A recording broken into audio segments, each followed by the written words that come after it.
Welcome to SFM After Dark. I'm Joe Arrigo. Joining me right now, FSM reporters Mike Dancy and Rich Decristan on a very different FSM After Dark. If you tuned in the last few weeks, you know that we're usually pretty out there having a good time. Um, but this show is a lot different. We're going to talk about what we believe is arguably the biggest story in sports in the last 100 years, if not ever. Um, TQ, my partner in this business, will be joining us shortly, and I'm not sure if we're having other writers from FSM come on. There's an open invitation. If you want to join us, feel free to get into the comment box. Uh, if you're on Facebook, YouTube, or Periscope, we'll get those comments. Um, we'll also, if Nick Hamilton or somebody's willing to come on, then we're going to jump on that too. But right now, we're going to start the show off with us. And the big news of the day, I mean, I fully expected Rich and Mike to be drinking this beer, celebrating the Lakers' advancement to the second round of the playoffs by beating Portland tonight. I came in today thinking about that. Um, Thought about it most of the day with my sons, playing with them. Um, and it got to a point in this afternoon, my phone started buzzing. And Rich, you've been in the business a long time. You kind of know how it works. Mike, you've been around me long enough to see how my phone works. Um, my phone started going off, and it wasn't like a normal buzz. It was a bzz, and then it was like almost like bzz, bzz, bzz, bzz, bzz, bzz, bzz, bzz, bzz. And I was like, who the hell is texting me like this? And I started reading the text, and I couldn't believe what I was reading. Um, Initially, it came that the Milwaukee Bucks were in fact forfeiting their game today, boycotting the game against the Orlando Magic because of the tragic situation that happened in Kenosha, Wisconsin 2 days ago. And what happened last night. It's not just one fold. Then I started getting texts from my Lakers sources and a really good friend of mine that works around the team. And it was like, yo, the Lakers are going to boycott too. And let Houston and Oklahoma City join the fracas, and it's happening. And then my baseball people started hitting me and said, yo, the Dodgers are meeting. They're talking about boycotting. Mookie Betts has made it very clear to teammates that he's not playing tonight no matter what. The Brewers boycotted. They made that decision. Seattle, which has on the roster the largest African American roster in the major leagues, I got word that they're boycotting, and it started going down from there. And TQ actually hit me and was like, "Yo, it's like the Dodgers really not playing tonight?" I said, "Yeah," and the Lakers, and he was like, "Bro," and at that point, he went on his Facebook Live and had a conversation with people, and I kind of told him on there, "You're coming on tonight. Like, you haven't been on FSM After Dark. You're coming on tonight, Dick." And he was like, "All right," and he knew it was happening. Now, I'm going to read you guys some numbers, and I'm going to say these numbers again on the show because it's very important. These are straight facts from the U.S. Census. Tim McMiniman of ESPN tweeted these out earlier. In 2019, the U.S. population was 328 million. According to the Ref Census data, 250 million were white, 44 million were black. So for 2019, while 370 was more than 235 per capita, an African American person was 3.5 times more likely to be shot and killed by police than a white person was. You want to know why people are so pissed off and why the NBA, Major League Baseball, and I'm really interested to see what the Green Bay Packers are going to do since this happened in their backyard as well. Because you have a man get shot 7 times in the back, while a man can go and kill 2 people and wound another, walk up to the police with an AR-15, go home to Chicago or in Illinois, and then come back. Or they can go and arrest him and give him water. He gets taken peacefully. No, I'm sorry, Mike. I'm going to start with you. I know you're emotional about this and you have every right to be, but I firmly believe this, bro. if the roles were reversed and Jacob Blake was white and walked up, not even white, if he walked up to the police officers with an AR-15 after killing 2 people, he wouldn't be alive today. You're not lying. It's crazy. It's crazy how this world is that we're in. It's crazy how the complexion of your skin determines your threat level, not what you have or what you're doing. It's more of just how you look. Like this guy was walking to his car. I mean, he shouldn't have been walking, but regardless of the fact, he had nothing, and you shot him in the back 7 times. Like, don't I believe police officers have tasers. It's not like he was far away. You were right on the dude's back. You could have used a taser. You didn't have to shoot his ass in the back. Like that's fucked up. Like I'm just gonna say it straight up. That's really fucked up. And it's crazy how when this stuff like this happens and people who have the platform to do something or say something about it do, and then somebody says something to them about that. Like that's messed up as well. You can't demand change without doing something. And something has to be done. And that's why these players and these teams and these organizations are boycotting. They're doing what they can to send a message to people about what's going on. And I just hate the fact that some people don't see this for what it is. It's racial inequality, dead and simple. And on top of that, I want to mention this too. Like people are talking about all this stuff happening now. Like it's been happening. Like this shit isn't new. It's been happening for years now. Just the advancement of technology allows it to be captured more often than not. So it's not like this stuff is just now happening. It's been happening. It's just now being seen. And nothing has been changed then. Nothing has been done then to change anything. So we're trying to get something done now. Like I told you before the show started, Joe.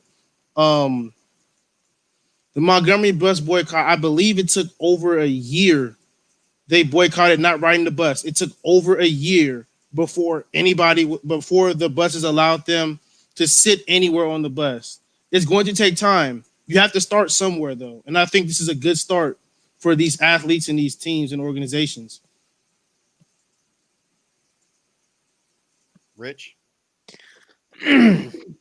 Yeah, I actually I'm gonna be honest with you. I just saw the whole thing about the Clippers and the Lakers talking about not continuing. They voted to not continue the season. And you know what? I got a problem with them protesting. One problem. They didn't do it sooner.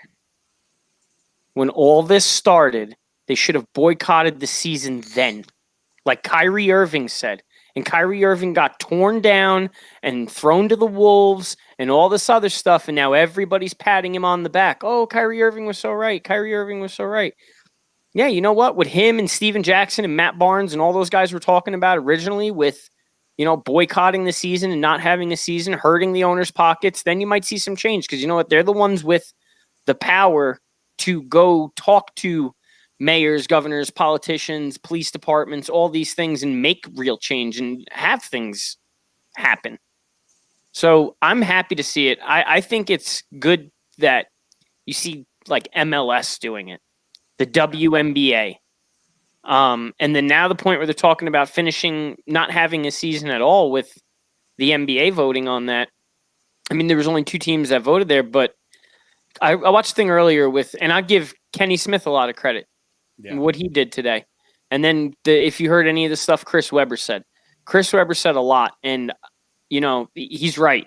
You look all the way back to Muhammad Ali and Jackie Robinson and the way those guys broke the barriers and fought for change and all that. And you see the change from then to now. Like Chris Webber said, nothing's going to happen overnight. But by them doing this, you are advancing that timeline so that the next generation and the next generation and all that, it just keeps getting better and better and better and better. And there can be change because now you're seeing that pro athletes, not just in the NBA, baseball, all these different sports are standing up and saying, enough's enough. Mike, you brought up the bus boycott, and Jim, who's a good friend of mine, he's a teacher, he's an educator, and brings up a good point. And that's what people ask what the end game is with the players not playing. Do you honestly think these billion-dollar companies that invest so much money into the NBA and the players who support them in the end, all they gotta say is, "Hey, you know what?" And I know it's not gonna happen because it's Nike, but you know what? I'm not fucking with Nike right now because I'm not playing. At that point, when people start losing money, that's when change really starts to happen. I'm gonna welcome in my brother, my co-founder with franchise TQ. What up? What And up? What up, fellas? And Joe, to so, add to your point really quick, you're yeah, damn Rich. right. The bottom dollar affects everything. When those owners' pockets get hurt, then yeah, they're gonna go figure out a way to get something to happen. They'll talk And to the right people. so if you guys don't know about what some of the stuff that happened, I have actually talked to some or been texting and went outside earlier and took a phone call with some people because I've been working this since this afternoon. Um, Shams reported that there is frustration in the meeting that the NBA players had with the PA and the league towards the Bucks for blindsiding them on a walkout plan. Now, George Hill admitted that he first sparked the conversation pregame about it, and teammates supported it. Um, I can tell you, talking to NBA sources earlier today, that the NBA was pretty pissed off that this happened because they wanted to be a part of it. They were blindsided by it, is what I was told. And they felt, again, once the Lakers were very vocal, as soon as it happened with the Bucks, the Lakers were right behind them stating that, hey, we're not going to play either. LeBron was very vocal with that. The Lakers organization supports him and supported him 100% in his thinking. That's why you've seen about a half hour later, the NBA come out with a statement saying pretty much that they're going to cancel the games. That to me is the safe face, but it's still the right thing to do. Now, Miami Heat forward Adonis Haslam gave a speech, from what I was told, and it was extremely powerful and poignant. And in that speech, he offered a different perspective than what was given by other players, and I'll get to those players in a second. He talked about how they shouldn't take this bubble opportunity for granted in terms of maximizing the platform they have to make change. He feels that this is the right time and place to utilize this bubble platform because all the eyes of the world in our country are looking upon them right now. Now, as Woj reported earlier, I spoke to somebody as well, Brad Turner from the LA Times, and he stated the Lakers and Clippers did walk out and after they voted to not play the rest of this season, where LeBron was very vocal. Actually, LeBron and Kawhi Leonard both spoke up to the players in the meeting on Wednesday night that they were adamant about not playing the rest of the playoffs and they wanted change, to the point where initially LeBron was all for doing what the consensus wanted, but got visibly frustrated and walked out after they voted and wanted to continue playing. Now, tomorrow morning at 8 a.m. Pacific time, there's going to be another meeting about what the players are going to do. And they're going to conclude with a NBA Board of Governors meeting, per sources. Now, one of the things, before I throw to you, Squeeze, to get your perspective on it, the NBA PA also explained financial implications of ending the season, including a possible lockout next year.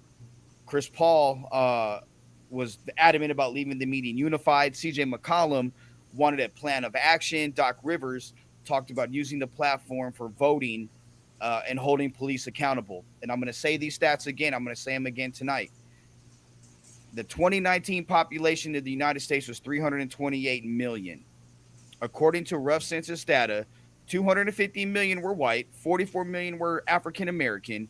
So in 2019, while 370 was more than 235 per capita, an African American man or woman was 3.5 times more likely to be shot and killed than a white person by police.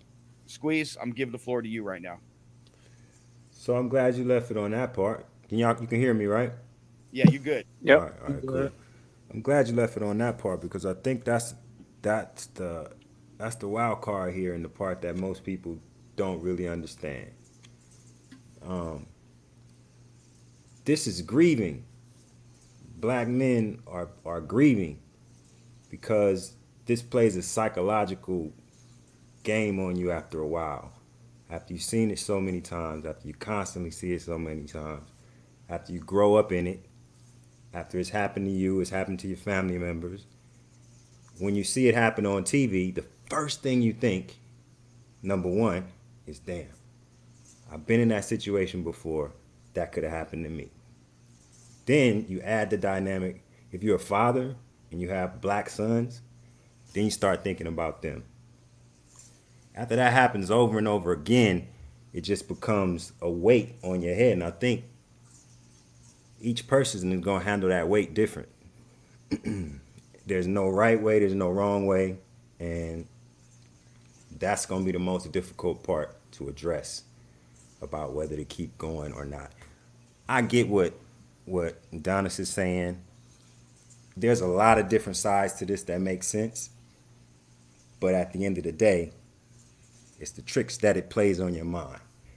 When you see that happening to somebody, what happened to that man yesterday, or 3 days ago now, when you see what happened to George Floyd, you're sequestered, you're in a bubble, you're away from your children, you're away from your family.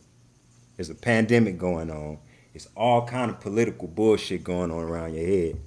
Yep. If a person just say, fuck this, I want to go home, can you blame them? Really? Hell no. Nah. No. You really blame me. You can't blame them, right?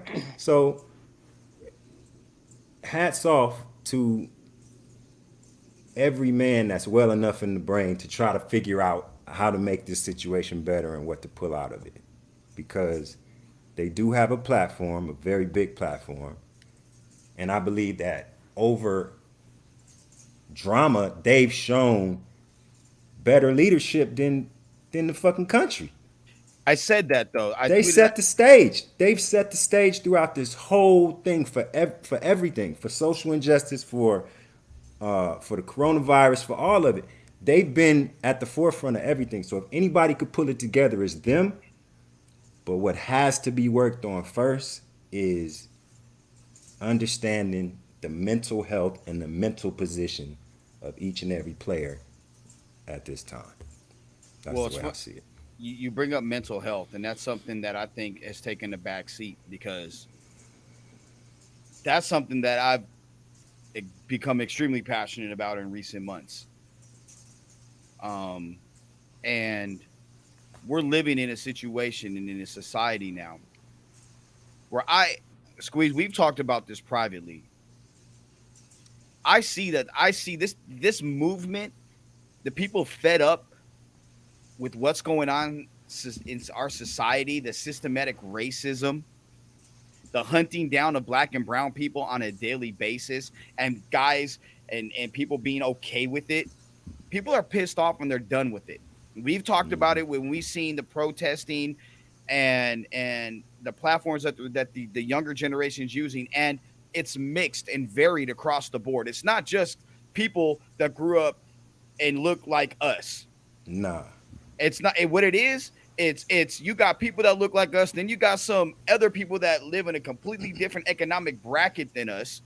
Either way, and from different ages and races, it is different parts of society, and they're frustrated too.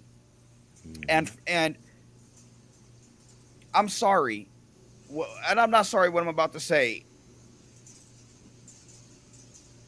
When you cross state lines with the AR-15 and end up killing people, you can't use defending your home as a fucking excuse. I'm sorry. I'm not sorry. I'm sorry that I'm not sorry, but that's not it. And I think we do have to look at mental health of people of color because we don't have a lot of the resources that other people have. We can't just go see a shrink. We can't take our kids to see a shrink because we don't have those resources. And I think that's a problem. Makes sense. I mean, I feel like with the leagues, when you look at the mental aspect of it, you feel like you press into a corner. Like I go through it here. I go through it at the house. you watch through a part of the news, and then you go off to do whatever you're gonna do. Let's say you come back down, you make a sandwich, watch another part of the news, and you get angry. right? Then you watch Doc Rivers and you get sad and you get more angry. And all day, every day, it's like this. It goes up and down, up and down. Them dudes is trying to play ball. There's a pandemic going on in the midst of all of this. Like, so I just feel like give them their chance, let it blow over, let them at least try to like normalize things in their head a little bit and see what comes out of it. If they end up not playing, I'm not gonna sit here and say I'm not gonna be disappointed, because I will be. But man, I understand. And then I think people are underestimating the power and the weight of today's NBA player. It's never been like this. They hobnob with a certain kind of person that hobnobs with a certain kind of person that could change things. So when a lot of them were saying, hey, we more valuable not playing basketball, you need to listen to them, because they got deals in situations that players didn't have 10 years ago, 20 years ago, 30 years ago.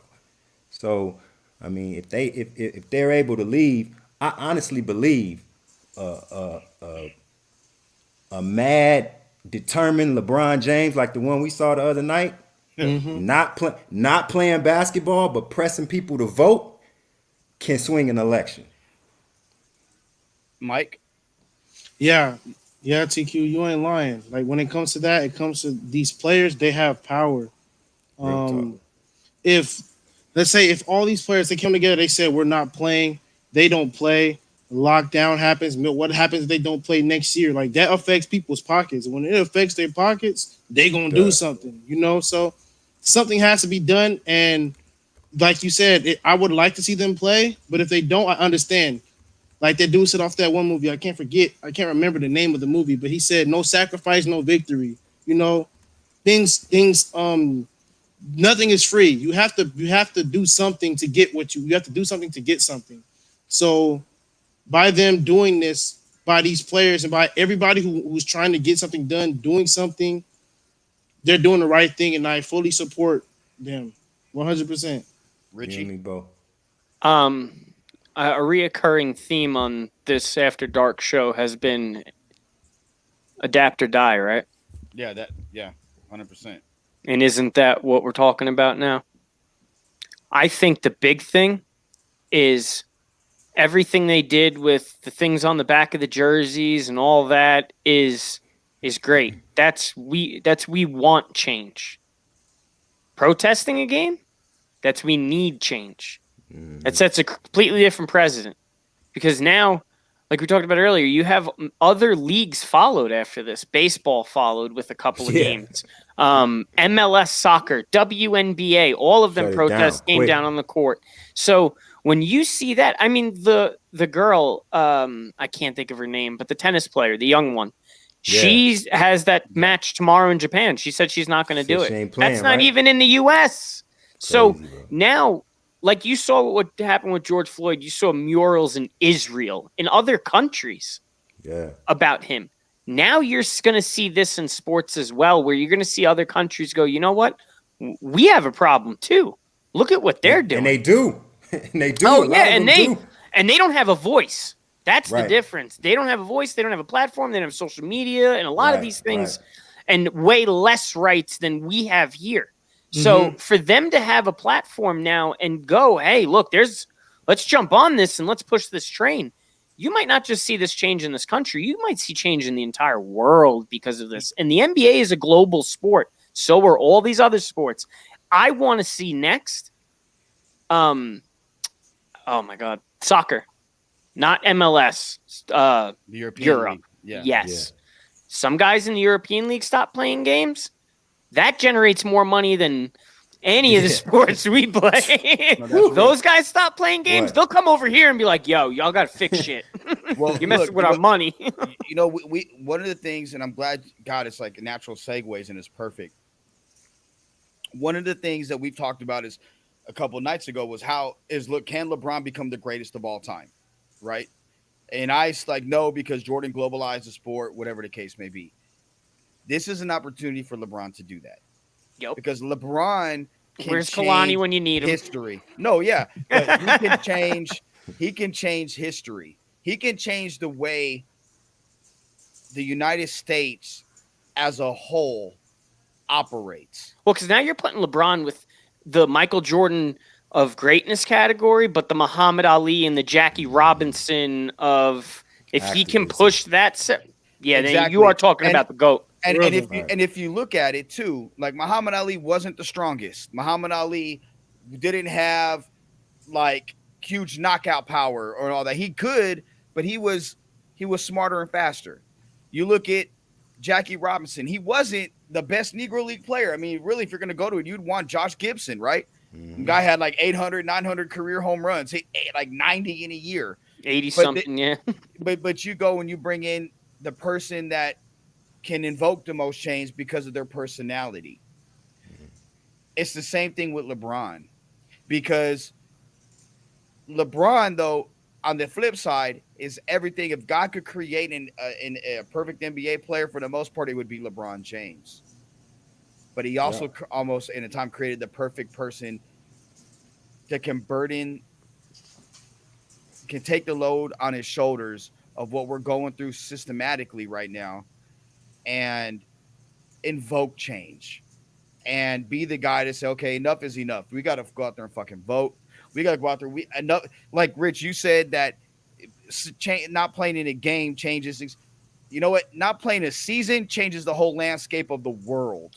Yep. Bruh.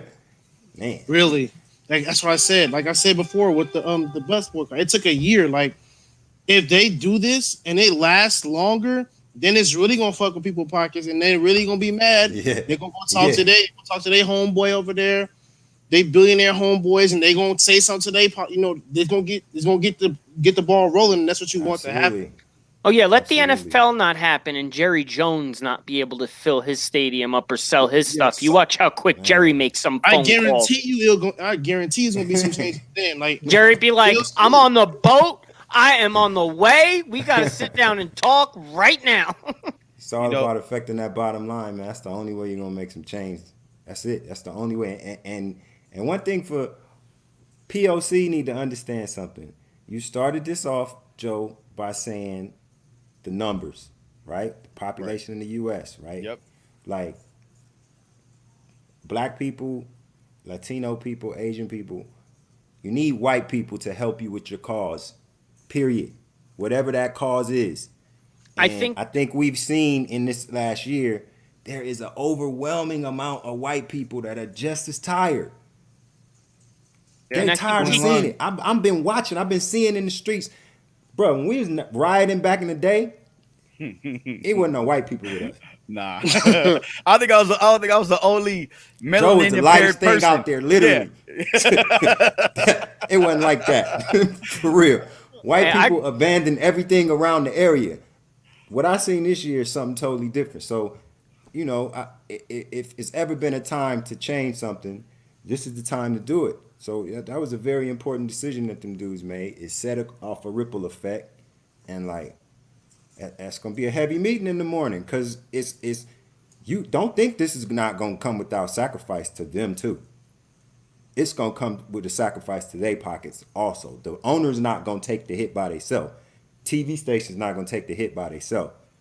So a lot of the talk that has to happen has to be about players understanding what they gonna suffer from whatever decision they're gonna make. Yep. I think the big thing about today's society versus, let's say, 10 years ago, 20 years ago, you're not seeing these big brands like Nike and Under Armour and all this stuff dropping guys because of stuff like this. You're seeing them actually back them now, which actually goes back to another point what TQ is talking about with white people. Everybody looks at white privilege as, and I'm going to say this as being a white person, they look at white privilege as like I think you think I can do something you can't, which yes, there's parts of that they see. What I see it as is no. If I see a situation, I'm going to jump in to try and change the situation, because maybe they're not going to attack me with as much aggression or force or any of that. And you could totally dumb a situation down. And I think that's what people need to realize too about that, is that's where a lot of that needs to come in too, is just open your mouth, say something, be vocal. Well, The other day, man, I was sitting at a light. I'm being real quick. I was sitting at a light. I saw this girl next to me, a young black girl. She was sitting in the car. I looked over at her. She looked over at me, gave a little head nod. All of a sudden, I see her look back, and I see fear in her face, legitimate fear. Can figure out why. I look in my mirror, and there's a cop behind her. Light turns green. I'm in the turning lane. Light turns green. She goes. Cop goes. I bust out of the turning lane and pulled behind the cop car, and I followed them until the cop got behind her. Because I saw the fear in her face, and I'm like, man, that's screwed up. Nobody should have to feel like that. That I wanted to follow her. God forbid something happened. I'd be there and be like, yo. I'm sure I'd get told, get the fuck back in my car, but I drive a big-ass truck, dude. It's like 7,000 pounds. Tell you the crazy part about that. I feel the same way when the police pull up behind me. Really? And I'm just now getting to the point where I'm thinking and understanding that that's ridiculous. That's been so normal for so long. And that's the problem. Normalization, TQ. All the shit's normalization. It's just now getting ridiculous. Like, yeah, come on, man. You're not lying. Like, it seemed like for me growing up and just being outside, like that's just how shit was. Like that's just how it was. And until now, when I start seeing more things happen, I'm just now starting to feel like this is really messed up. Ridiculous, bro. And that's fucked up. That's just really fucked up. But all the way. I'm gonna speak to it from a father's perspective now. Okay, now I have 4 sons. All of them are mixed, and a daughter. Obviously, she's mixed. The hardest conversation I've had in my life with my sons was to tell them when they get some size and get some age that they're going to be considered a threat to the police just off of that. That when they get pulled over by the police, to keep their hands on the steering wheel and literally ask permission and tell the officer, I'm going to reach into my glove box to get my license and registration. Is that okay, sir? I'm going to take my hand off the steering wheel now, sir, to put my hand into the glove box to get my proof of insurance and registration, sir. Are you okay with that, sir? And to go through that. You don't have normal people. I just had this conversation with a friend last night or Saturday night with him and his wife. They don't have to have those same type of conversations with their children. Right. They don't have to worry about their children going to the liquor store to buy some Skittles and some and a iced tea and not make it home safe.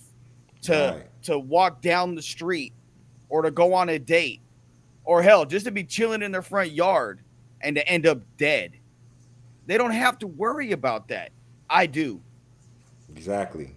And they asked a serious question and because they don't know. They've never had to experience this. They asked a question that I'll ask you guys because I know what my answer was. But they said if we didn't teach that fear inside of them, would they still be as fearful when the time comes and the police pulls them over? Huh? Basically, they're asking if we didn't teach them, and I'm saying that if we didn't teach them that prepare them for this experience that could possibly happen, which happens on a norm, and we just be respectful and did those people who asked you that, did they have black sons? No, that's what I said. They didn't, and that's when they they sincerely didn't know. So man, they need to go ahead with that shit. What need to happen is, if you got a black child, then you need to explain to them as early as possible for them to understand that, hey, police are not your friends. They just aren't. They just aren't. Now that might be sad, and that might not be cool, and that might make people feel a certain way. But if I take my life and apply it to everything that I've seen over my life that didn't have anything to do with me whatsoever, I done been in that same position as George Floyd. I done been in that position on 104th. I done been in that position on Venice. I done been in that position on Compton Boulevard, El Segundo. I can name them off where a cop is on my neck because of what? What have I done? It's too many of us walking down the street, so we a gang, so we about to hem y'all up for no reason. So if that happens over and over again, and then when you grown, it still happens. Now it's just because your car is nice, or because you're wearing your hat too low, or because why are you in this part of town? Then how can you not warn your child when you have one that this is going to be a part of his life? Because it is. That's just reality. One time, I know multiple times, like I would get ready to go somewhere or whatever, go out with my friends or whatnot, and I get dressed or whatever. I come out the house, I'm gonna go, got my new t-shirt on, mama. No. Like, dang, and just the fact that you have to change how you look, how you appear, so that nothing happens to you, that's fucked up. We should be able to be us, be who we are, and not be scared of being who we are, and not be afraid. I mean, that's what all of this shit's supposed to be built on. That's what all the songs say in the damn Declaration of Independence, the American dream, Constitution, and all of this shit says the same thing. We supposed to be free to be individuals. We supposed to be able to say whatever the fuck we want. We supposed to have access to life, liberty, pursuit of happiness. Ain't that right? Is it supposed to matter what the color of your skin is? But let's be real. If the people who wrote all the shit had slaves at the crib, then they wasn't writing all the shit for everybody. So there needs to be change. Period. Yeah. It can't just be about the Constitution and the Declaration of Independence and these old American values and make America great again. No, it's got to be about inclusion. It's a lot of different kinds of people here, and all of those different kinds of people add to a pot that's America.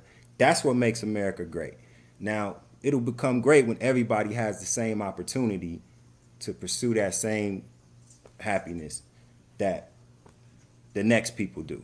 It's supposed to be equal, and if it's not going to be equal, then black people going to continue to get shot by police. Just what's going to happen. They're going to act like nothing happened. Yeah. It was an accident. Yeah, fuck that. I ain't trying Would you say religion has more tolerance in this country than skin color? Yes. I think you get away with a lot more with your religion than you can because of your skin color. Yes, I agree. And I think that's sad that a idea is more important than a life. It is. It is. It's like I'm seeing so much online about, like, so if we talking about life, it seems like don't nobody give a fuck about life. It seems like life is like, it's so much, it's so low on the totem pole for everybody. It's like, I made a post about Mr. Blake getting shot in the back, and I have all of these people coming in talking about, we don't know what happened before that. Huh? It don't matter. That doesn't matter. Who gives a fuck what happened before that? The man didn't have a gun. If you're a cop, you have a man on the ground. How does he get up? How does he get up and walk to his car from off the ground? How does he get up and he's not in cuffs? And he's 6'8". You a bitch ass policeman, and you shouldn't be no fucking policeman because you scared and you weak and you can't keep a man on the ground. That's the point. The problem with all of this, I don't even think it's so much about hate as it is about fear. They really scared. I think, like Mike said earlier, though, how come they're so quick to go to the one on the right and not the taser on the left? Because they scared. Because that taser does some damage, dude. I tagged myself with one once before. That shit hurts. It don't matter how big you are. I did it messing around. That shit hurt. Yeah, well, the thing is, too, the big you are, the more muscle you have, the more damage it does. That shit will drop you. I mean, but it don't do it to everybody. Some people just don't do it to them. But the thing is, on the video, didn't we see the man on the ground? Wasn't it two cops? I mean, shouldn't the police be able to wrestle a man down to the ground and keep him there? How That's what is the man training's able? for. Yeah, Yeah, that's what I'm but saying. But then here you go here to any other country, and it take all of this time to become a policeman. Do you Man, know it it takes take you longer to get a 15 barber's minutes. license? It That's what takes I'm longer to get saying. a barber's yeah, license than it does to yeah. become a cop. So So I then I can't cut your hair, but I can That's a arrest your ass. damn shame. It's That's fucked ridiculous, up. man. It's Here's the thing, ridiculous. guys. Here's the thing. I'm very interested to see what the Green Bay Packers do because Mm-hmm. they Me are too. the most powerful team in the state of Wisconsin. They're the most Yeah, powerful entity in the state of Wisconsin. Okay, yeah. and they have the most eloquent speaker in the NFL who's came out 2 days ago and talked about what happened to Mr. Blake. He came out and talked about, and Squeeze, I sent you the video that they put together after George Floyd was tragically murdered by terrorists wearing a blue. And he wrote the majority of it. And he said something that is 100% factual, which is we have laws that are old and antiquated and need to be updated. Now, here's the thing. I have no problem with police officers. I have a lot of friends that are police officers, friends that work for the Federal Bureau of Investigation, friends that work for the DEA, friends that work in very powerful places. They're good dudes. They're real good Man, dudes. you a You know what I'm fed, saying? bro? Hell nah, you know that. But they're Come on, friends. man. But they're friends. And they're appalled by what they see. Officers. Friends that work for the federal. Damn, someone got feedback. But That's me, my bad. but Go ahead. but at the same time, they're appalled about what's going on and what they see and the way they see it. And they're taken back by it because it's giving them a bad name because they literally are there to protect the people. Now, Right. Squeeze, you and I talked about this on your Facebook page, and we talked, and I don't. This is like the one time you guys can get me talking politics. One of the things that you brought up when it comes to change is it has to be a certain type of person, especially where they're located, to invoke Yeah. change. And when you're done, we're gonna bring a guest on who's gonna talk about the other side of being pulled over and his white privilege. So we'll go to Squeeze first. Yeah, man. The policeman who lives in the valley, why does he give a fuck about what's happening in the city? Why is he the policeman for the city? He should be the policeman for the valley. The policeman should live in the neighborhood where he fucking polices. Because he's not gonna kill the motherfucker that live down the street from him. Because everybody in the neighborhood know where he lives. It's a lot of things. When you say defund the police and when you say police reform, these are the things that we're talking about. Put people where they matter and their community matters.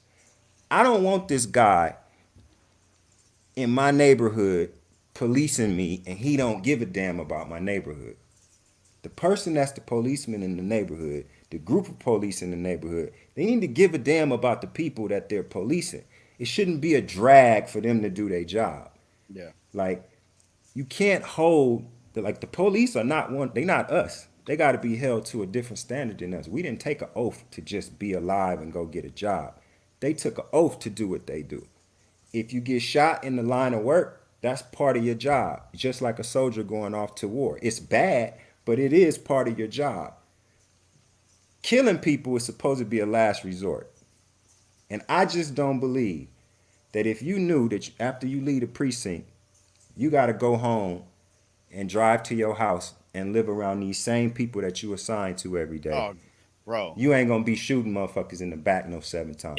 It's Denzel Ain't no Washington way in in Training hell. Day when he goes down That's my to point.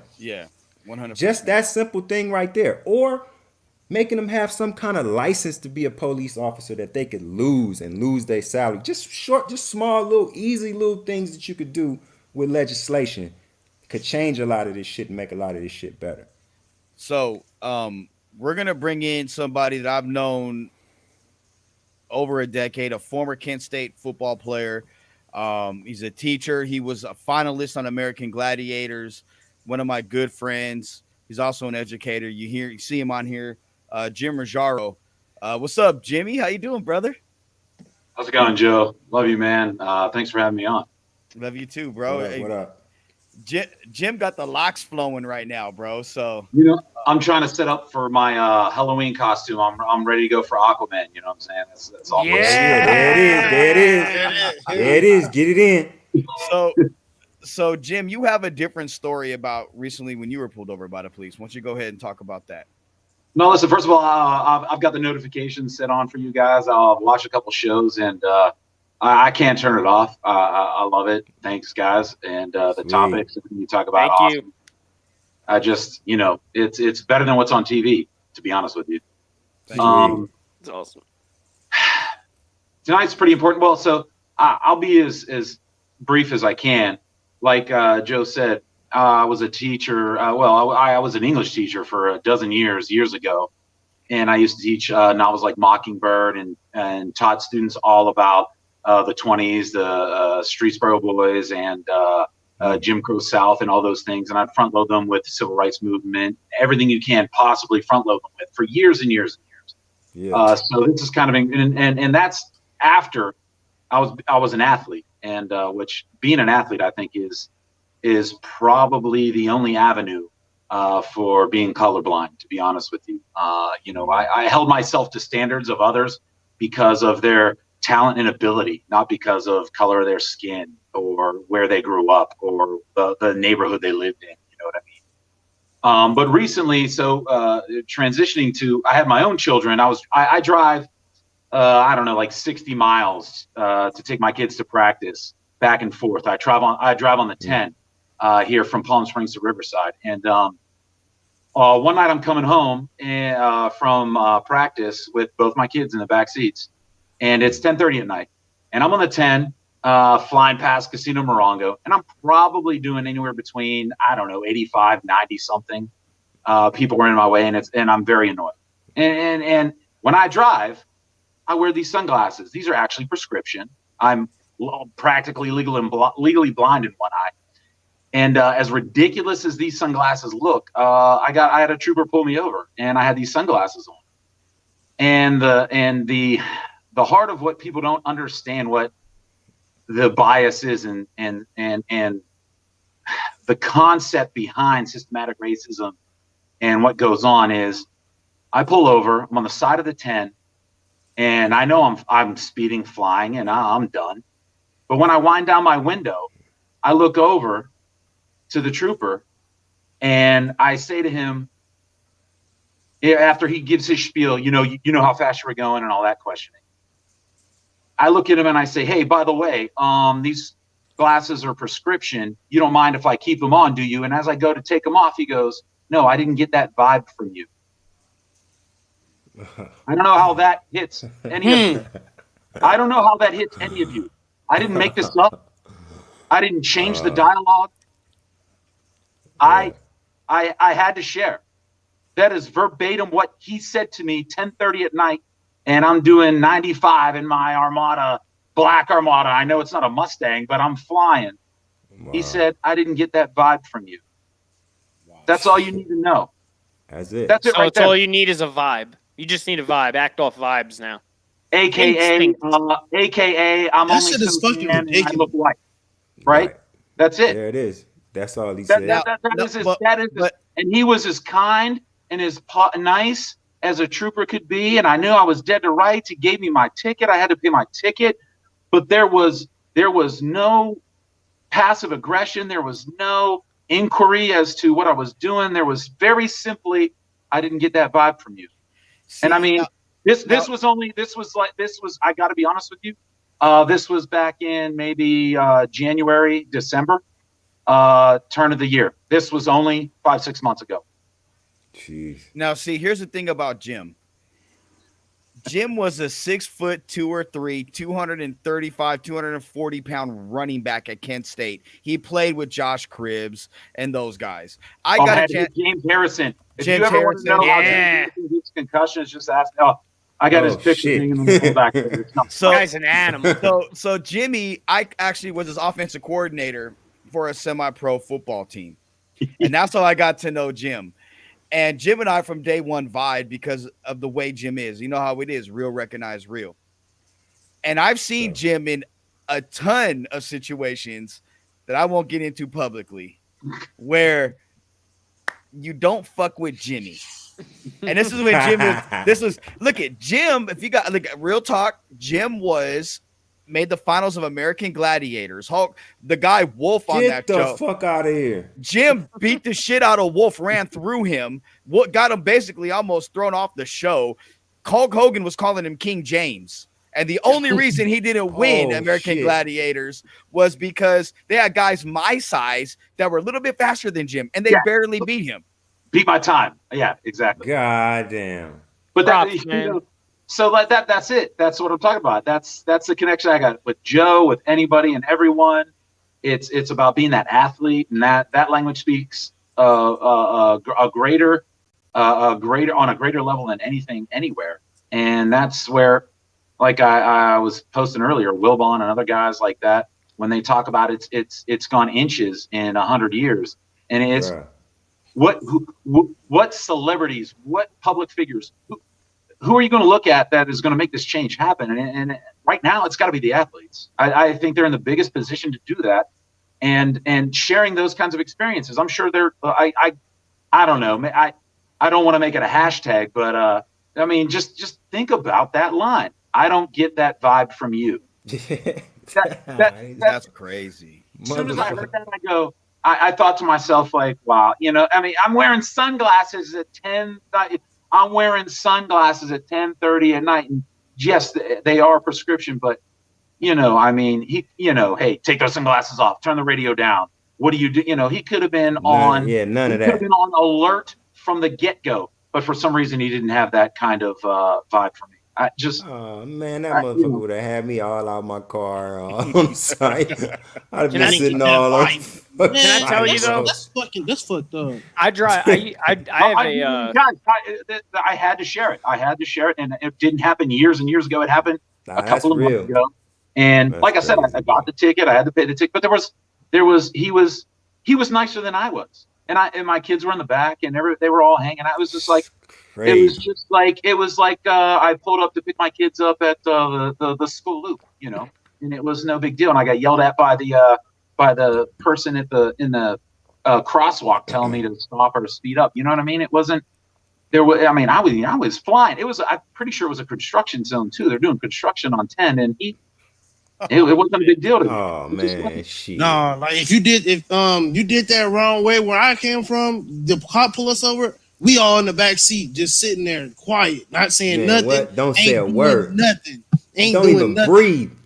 We just don't sitting breathe. there. Don't make a move. Put your hands where they can see this shit. Don't say nothing.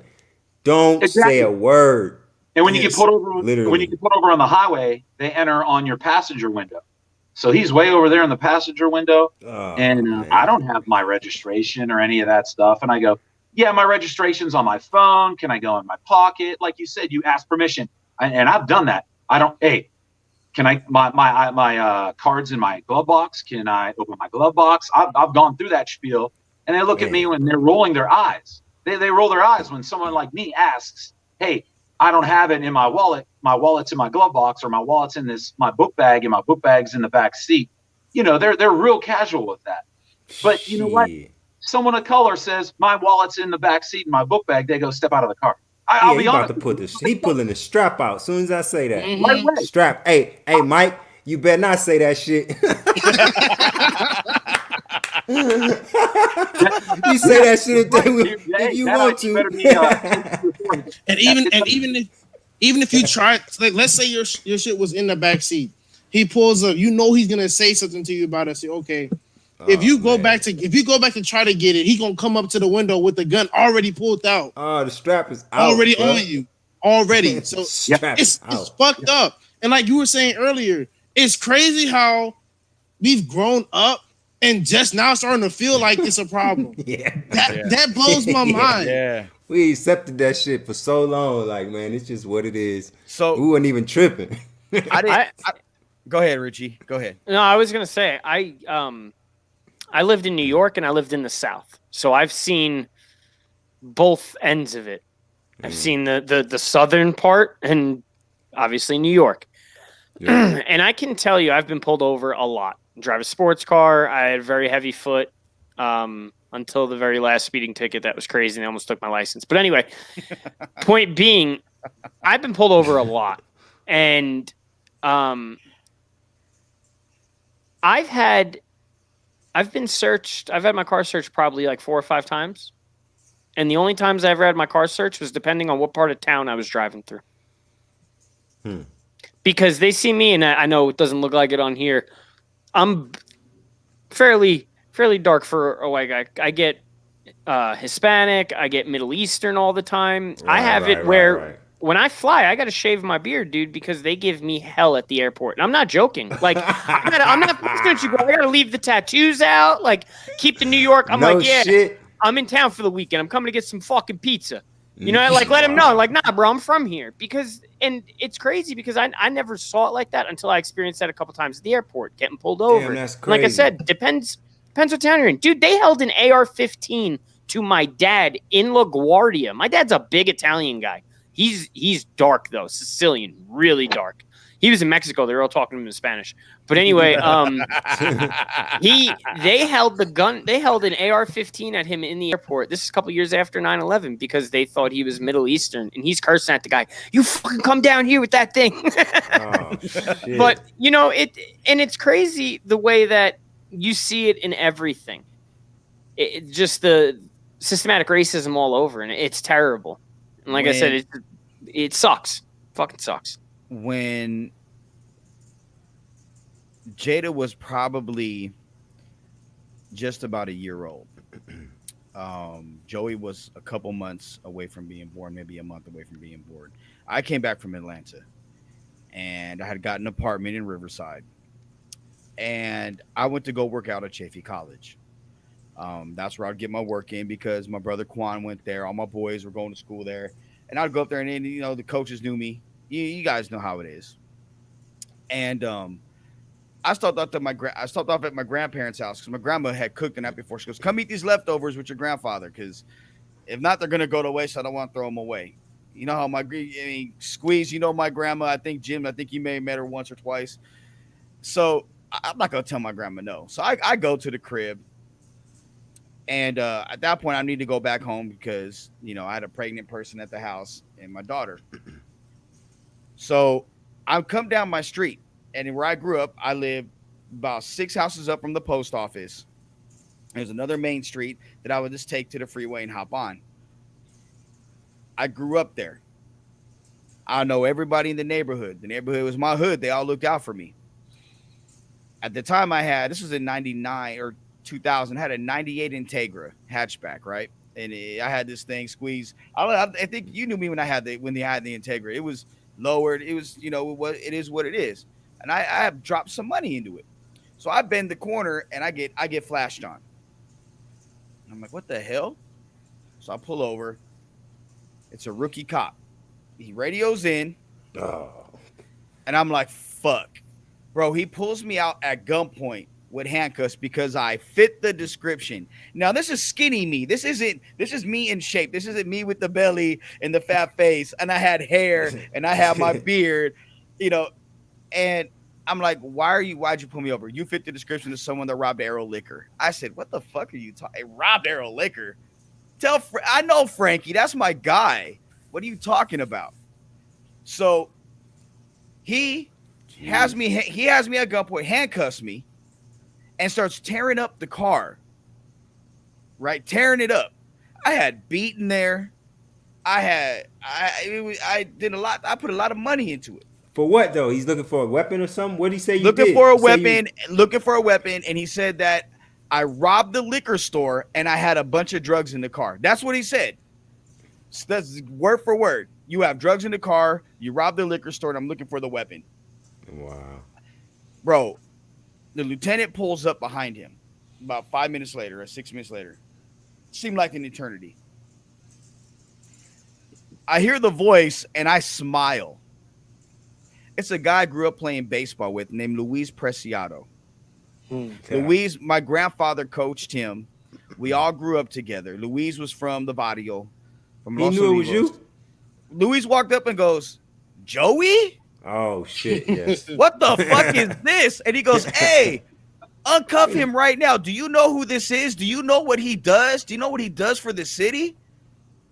And he goes, put his fucking car back together. Sweet. Uncuff me. He was like, this fucking puto right here, this binchy leva. And I was sitting there, I'm like, hey, what do you expect? I go, Luis, what the fuck is this? He's a rookie. I said, bro, like, he pulled me over for what? You know what I mean? Like, for what? I didn't do shit. He's like, he fit the description. He goes, of what? No one robbed Arrow Liquor last night. What are you doing? And he made him put the car back together. And Louise asked talking about, hey, how's Abuelito Joe? How's Abuela Carol? Oh, they're cool. And he goes, all right. Out of control, man. This was in 1999, 2000. It's going into Ain't 2000. nothing changed. Nothing changed. Like 20 years later. It's Same still old happening. shit. Bro. I'm telling you. So, I mean, I think most of us have been in that situation. And Jim, you know, I want to thank you for coming on and sharing your experience, bro, because one, it's been a while since I've seen you and I love you to death, bro. And thanks a lot, man. You know, the only anecdote left that I can share, you know, we talk about, we complain about the problems, but, you know, look for solutions. One solution. This is my anecdote. One of my proudest moments ever. Coaching my sons at Tri-Valley Little League, and we had two kids named Anthony on the team. One was a really short kid, black, and one was a tall kid, Mexican, and both were pitchers. And one day I was talking to my son Johnny about, hey, yeah, Anthony's going to pitch today. And he looked at me and he said, oh, which Anthony? And he didn't say the black kid, and he didn't say the Mexican kid. He referenced him as the taller, the short one, right? In other words, I never taught him. I never taught him that language. Never used that language around him. right. So to him, those were two athletes. One was tall, one was short. They were both pitchers. That was it. That's how he defined them. And bottom line for me is, systemic racism is taught from the top down. It's taught from parents. It's taught from adults. It's taught in the households, and that's the shame of it. But for me, that was one of my proudest moments when my own kid, the only way he could identify his teammates was tall and short. That's right. Yeah. That's the best distinction between tall and short. That's right, because they both could pitch. They both were great pitchers. You know, they were all pitchers, but they had the same name. That was one of my proudest. Truth out of kids, man. Hey. Quick story about him. Real quick story before you go. Real quick story about him. Before I broke my arm, I'm playing in this adult baseball league, right? 28 and over. Jim comes to one of the games because he's gonna play for us the next year. And he's talking shit from the benches. I mean, he's woofing to the other team. Oh, you fucking suck. Here comes the heat. I throw the snooker ball to this dude. He hits it. It's probably still in orbit right now. But he was talking about it. He was talking about his helmet. He's like, what the fuck? You wearing a bicycle helmet? Look at fucking BMX ski. Look at that. Look at that. Oh, you get your little daughter's helmet. He's in his. We ended up beating him, and that's the only time I gave up. I think it's the only hit I gave up when I was pitching. But Jim was one of the few guys to actually see me pitch and play. That can talk about that. So, hey, Jim, was he good? Because he tried to act like he was fucking Satchel Paige or somebody. Before the world heard that snap, when that arm snapped, whoa! I don't know if you've ever heard a pitcher's arm snap after a throw, but the world. I mean, everybody at the park heard Joe's arm snap that day. And it was devastating. But before that, oh yeah, he was the man on the mound. Shit! Wow. Game after he did say it was 27 and over. So you know, the young bucks went out there. Oh shit! Now see, I knew it was gonna be a kid. Hell no! Be quiet. Time out, motherfucker. Wait a minute. Back this shit up. It was what? 27 and over. But it's the first time I ever heard this. You understand? No. I told you that. No. First time I ever heard this, man. I don't know. In the I'm NFL, thinking running this. backs don't hit their prime until they're 28, as far as I'm concerned. God damn, this guy, man, 27 and older, man. No, but they are not the truth comes out. Oh, see, and my boy Kevin 30 right years here. later, the truth comes out. Look at my boy Kevin dropping it right there too. See, look at that right there. Joe was striking him out. He was striking him out. Jim, man, I appreciate you, brother. Yeah, Dude. I love you, man. I appreciate it. But hey, no matter what, that's the reality. I didn't get that vibe from you. I mean, really? Crazy. That's the reality of the situation right now. Glad and you see it, I man. feel like saying sorry. That's ridiculous. Man, Jim. Don't say sorry, especially when you came on here and dropped that jewel you just dropped just now, bro. You told me some information that is so valuable to me that this man was pitching in a 27 and older league. I didn't know this. 31, 32, bro. I did not know this. What the fuck are you talking about? I told you this. He made this out to be like he was in the I did motherfucking not. College World Series or some shit. You feel me? Yeah, Now I get it. Check me out. I'm on College Game Breakers with Willis McGahee on the cover, 2001, 2002. Sweet. I was on a video game 20 years ago. That's awesome. Hell yeah. Hell yeah. Sweet. Hey, and another quick anecdote about Jim. His sons are two of the best hockey players for their age group in the country. That's why I got 80 miles. They don't have ice rinks here in the desert. That's for sure. Damn.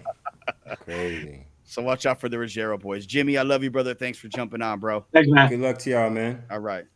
My boy Jim Ruggiero right there. Nah, hey, so and that's real. Like, to hear that from Jim, I didn't even know that. It's been a while since I talked to Jim. So that's deep, man. It is, but we see that on a regular now. So to recap what I said earlier, the 2019 population in America was 328 million people. According to the census data, 250 million were white, 44 million were African American. In 2019, while 370 was more than 235 per capita, an African American person was 3.5 times more likely to be shot and killed by police than a white person. And I'm not even talking about Latinos right there. So when people ask about why the NBA and why LeBron and everybody has such a hard stance, that's the reason in itself right there. So I don't care, like Squeeze. And one thing that like I was referring to before Jim came on was we're talking about change and how we can impact change in our country. You have brought up the fact that it's going to take some people from the South that are younger white people to invoke those change. Yeah, for sure. It's a there's a change there needs to be a change in the thought process. And I feel like the biggest, it's not even a feel like, it's just the truth. The foothold of all of this, the beginning and the end of all of this hatred, it comes from the South. That's where slavery was at. That's where it started at. That's where the ancestors that really dealt with the shit is. That's where Jim Crow came from. That's where the civil rights movement was born. That's where the remnants of all of that is. And so many people migrate from there to other places.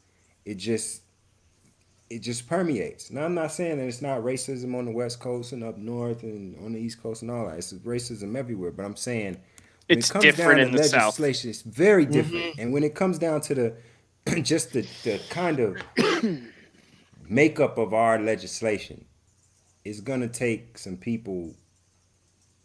new people getting into those positions to where you got to get the old people out with the old ideas. Old people, man. So it's like if you've been in Congress for all of this time, like you got to get out. You got to get out. We got to get them out of. Look, when you get 60, you get 65, whatever, somewhere around there, you need to stop. You need to forget it. Enough is enough. You've done your work. We're gonna pay for you to stop.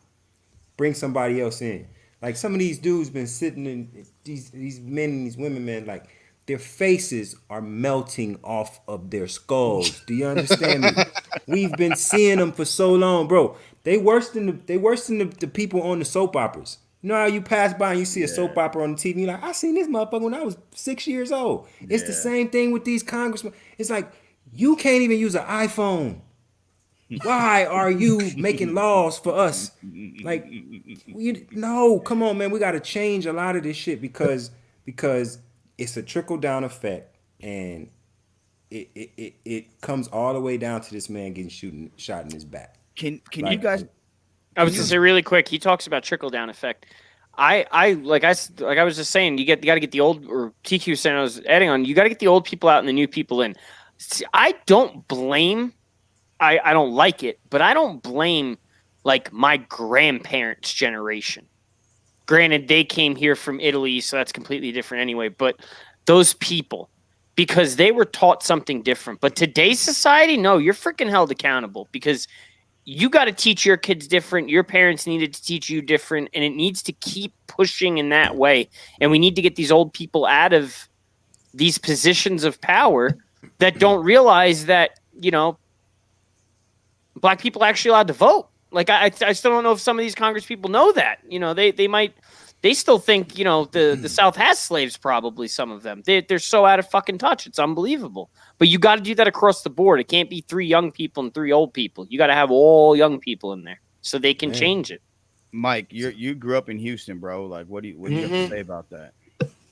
Well, I have to say, like, people look. I mean, out here it's kind of different. Well, actually, no, it's not different. Everywhere I go, like, there's nowhere that I can go without a white guy looking at me sideways. I remember I went to a UNLV basketball game. I'm with Jared, the homie Jared. I'm with Jared, white as hell. Me and Jared sitting together, and he looking at me sideways, like I'm gonna do something. I hate that feeling. I'm being watched. Every time the cops come down the street, and my girlfriend said something to me about the other day. Every time I'm driving, every time a cop comes down the street, I'm looking in my rearview mirror. Like, if they're on the other side of the street, I'm watching them pass, and I'm watching them drive all the way back until I can't see them no more. Looking for brake lights. Yeah, you're looking for brake lights for them to whip that shit around. And you're like, oh, fuck. Yo, this is the truth. Whenever you pass them, like, your eyes is on them forever until they out of sight. You just worried. Crazy. Like, yeah, but I also think that's different parts of the country, though, because you talk about out here, California and New York, they are all different in the way that I think you see some of these things go on. And then you go to the South, and the South is like 30 years back and everything. When I got down there, I was like, hey, you guys ever heard of Biggie? Yeah, well, he just died a couple of years ago, but I was just going to introduce you to him because I'm sure you've never heard of him. Because they're out of touch, man. They're out of touch with everything. But the common denominator to all of these places, I travel to all of these places, and I've been in this situation. LAPD, them fucking cops in Alabama, New York PD, Chicago, Atlanta. NYPD. Fucking cops is fucked up, man. They fucked up all over the place. No matter where you go. How come they don't matter where you go? Training? How can you get trained on it? Let me ask you a question. How can you work for a company that does one thing and you got to get meetings and training every couple of months and all this other shit? But a cop, you go through a couple of months of school and you can spend the next 20 years doing whatever the fuck you want. They give you a gun when you get finished. Listen, you ain't even been there. You don't know shit. Think about this, bro. Think about this. All right. Think about some of the cats you grew up with. Some of your homies is punks. Let's be real. All of us know real. Everybody know a punk. Real shit. Everybody know, right? Okay. So, like, when you get to a certain point, everybody don't know that's a punk. I'm saying. The world don't know he a punk. You know he a punk, but the world don't know, right? You don't want him to be the policeman. You know him. You know what kind of motherfucker he is. You don't want him to be the policeman. Yep. Something should be in place for him to not be able to say, "Oh, I'm gonna go be a policeman." Yeah, but how many people he's the motherfucker cops that'll shoot somebody in the back. Yeah, but how many of them become cops because they want to be dirty, or they become cops because they got fucking picked on in school and now they want some goddamn power? That's the point I'm making. That guy shouldn't be a cop. No. So when you look at the situation, it's too many of them, and everybody always says, "Oh, it's more good cops than bad." Yes, I get it. But in that particular situation, it only takes one person to shoot somebody. Exactly. This dude shot a man 7 times in his back. Do you realize how many cities are in this country? If you have 3 bad cops in every police station in every city in this fucking country, it's you'll have terrible. a shooting every day that you could talk about which we could anyway if we really dug deep into it. But you could have a shooting every day you could talk about. That's a good ratio. I give you that ratio. That still gives them most cops are good. That's a good ratio right there. But here's the thing: said 3 bad cops in every precinct in this country. But you're still going to see the violence, though. But you still get the not all cops are bad. And my reply has been in the last probably about 5 or 6 years. Not all minorities are killers, thugs, murderers, rapists, pimps, hoes. Yeah, you know what I'm saying. So you take that same logic to that. Not all cops are bad. Oh, there's a couple bad apples. Well, yeah, it's like that in everything. From it's like that in general. You know, you could have 5 kids that were raised by the same parents, and one of them just goes buck wild. What was the common denominator there? It doesn't mean that you're a bad parent or you got bad kids. It happens.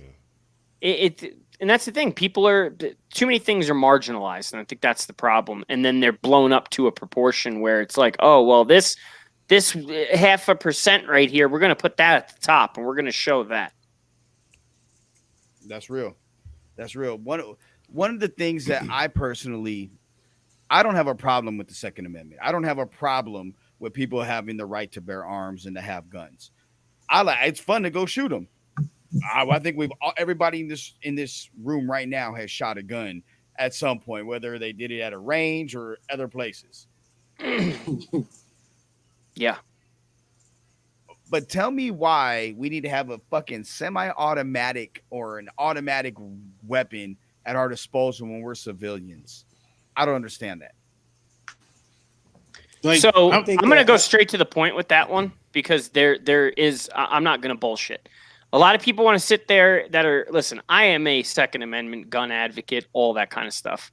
My dad was a gun collector. He grew me up with the proper way of shooting and gun safety and all of that, very much so that I never harmed my sister because there were guns in the house, or there was never an accidental fire and I hurt myself because I understood what was going on. But as somebody that does have a lot of guns, and listen, I owned a couple assault rifles. I don't have any anymore. I got rid of them in the last few years because of other circumstances, but no, it has nothing to do with hunting. I'll tell you that right now. I have hunting rifles. I have pistols. I have shotguns. Those are what you use for hunting. An assault rifle has nothing to do with that. An assault rifle, why they put that in the Second Amendment, being blatant, honestly, and truthful, is if there's ever a point where the government can overpower us, we can protect ourselves. That's what it's there for, plain and simple. Now, whether I agree with that or not is a different story, but that's why it's there. We Americans, man, like that's what separates us from everybody else. You call it whatever you want, but we had a right to bear arms, period. And if it's an assault rifle, it's an assault rifle. If it's a handgun, it's a handgun. They're all deadly. You can be Yep. killed. Only takes one bullet to kill somebody. It takes one bullet to fucking kill somebody. That's number one. So I'm a Second Amendment person myself. I got a house full of guns. I've always had a house full of guns. I've had guns since I was a kid. I'm always have a gun. But you probably feel safe when you go to bed, TQ, right?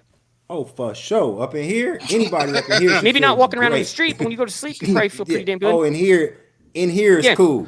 Anybody that's can like, come hey, over pick here your head and up real feel quick. good about I don't know if you can see that right there. There you go. That's... Yeah, you get what I'm saying.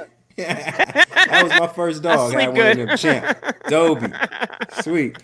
Yeah, exactly. Yep. So I think that there are some things that can happen with gun control. Like, you don't need 100-round mags. What about a psychology test? How about you got to take a fucking psychology test before you get a goddamn gun? And if you buy an assault rifle, you got to take a psychology test and a 10-hour gun safety course. And so I'm hearing the news about this kid last night. He wasn't even licensed to have his rifle. He was 17. You're not even allowed to have a rifle at 17. 18. So that's what I was going to ask. Can you have a rifle in Wisconsin or Illinois at 17? Nowhere in this country. No, hold on. Pistol is 21. 18 is a rifle. That's still considered a rifle. But at any point, it doesn't matter. The kid was 17, which goes back to the other point of, which I'm sure TQ, because you're a gun person, you'll agree. It doesn't matter if you make the guns inaccessible or not. People will get them. Freaking weapons of mass destruction are unacceptable. There's these fucking United Nations, and we're still battling countries to stop them from having them. So people are going to get them. So if the good people don't have them and the bad people do have them, then yes, we're going to have a real fucking problem. Absolutely. But like I said, I think there needs be some kind of psychology tests given, all of that kind of stuff, because you look at a lot of these guys that went crazy with gun shootings and all this with the assault rifles and stuff. Every one of them had a mental history background. And the majority of them were white. Yeah. You know what? It also comes down and look, I'm not even trying to be funny, but the DC snipers, they were 2 black guys, right? They didn't even use a freaking AR-15. They had sniper rifles. So, and they did a lot of fucking damage. So my point is, it doesn't matter about for a whole long time. Yeah, it doesn't matter about the gun. Hey, and you know what's funny? I think it was it Cat Williams, or was it? I love him. Was it Bernie Mac? One of them was like, I knew they was black. They took the weekends off when they were shooting.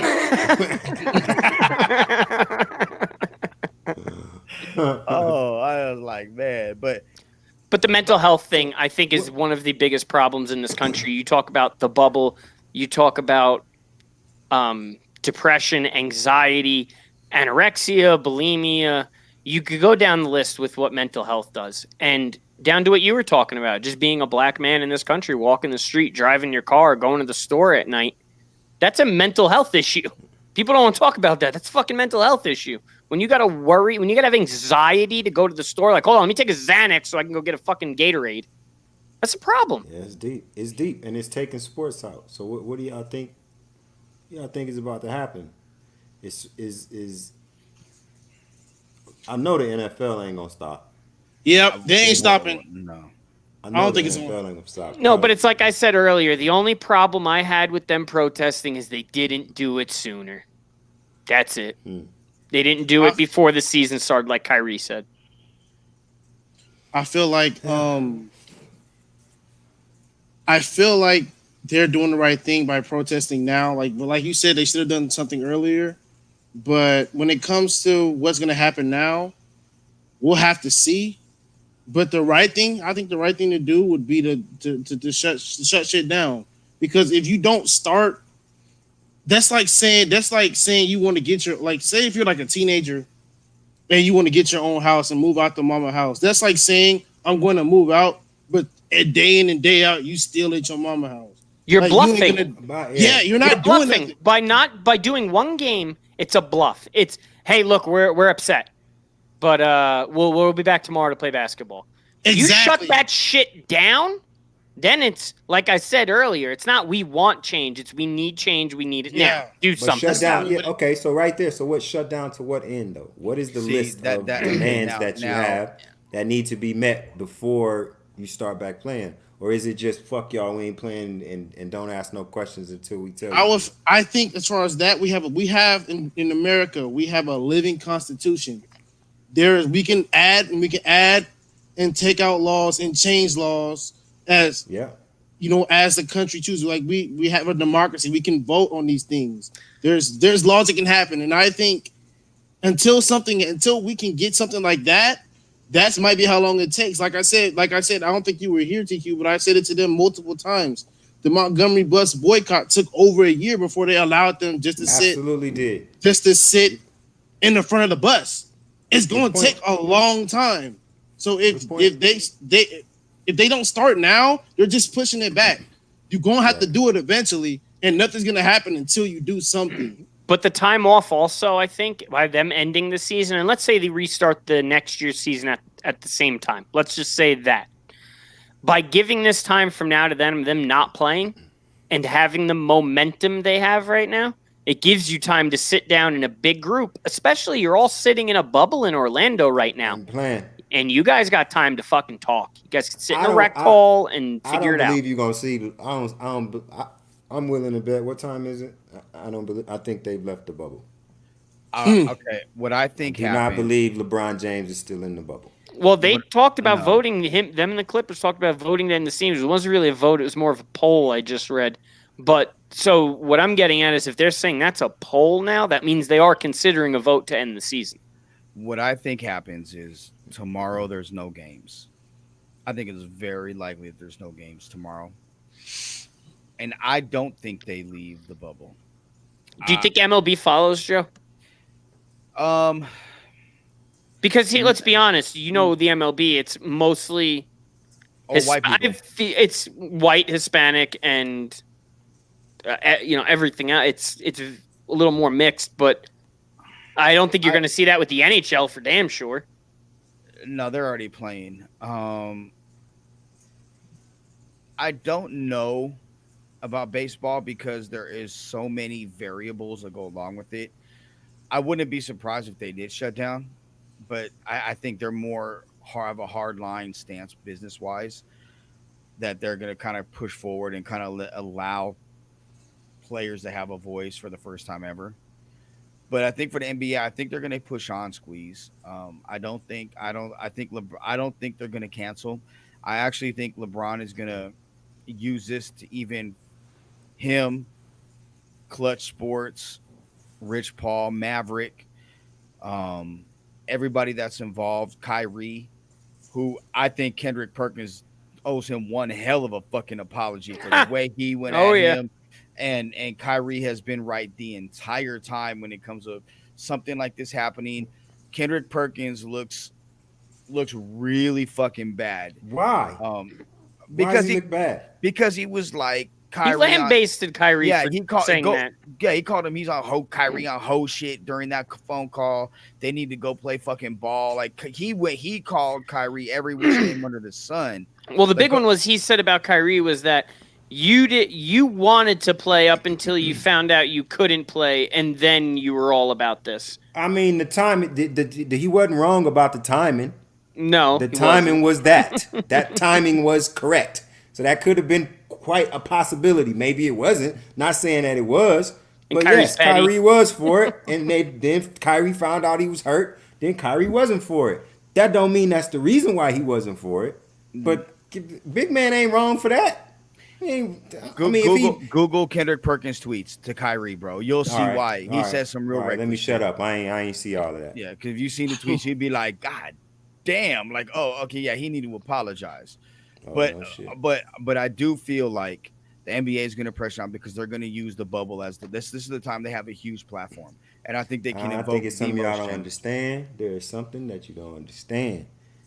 When these dudes say it's bigger than basketball, they are telling you the truth. When I agree, it's bigger than basketball. If LeBron James getting mad, it's year 17. You know this dude want to win a championship. You know how bad he wants this. If he's saying no, you know damn well it's not happening. It's over. It's a wrap. If the king goes home, it is a wrap.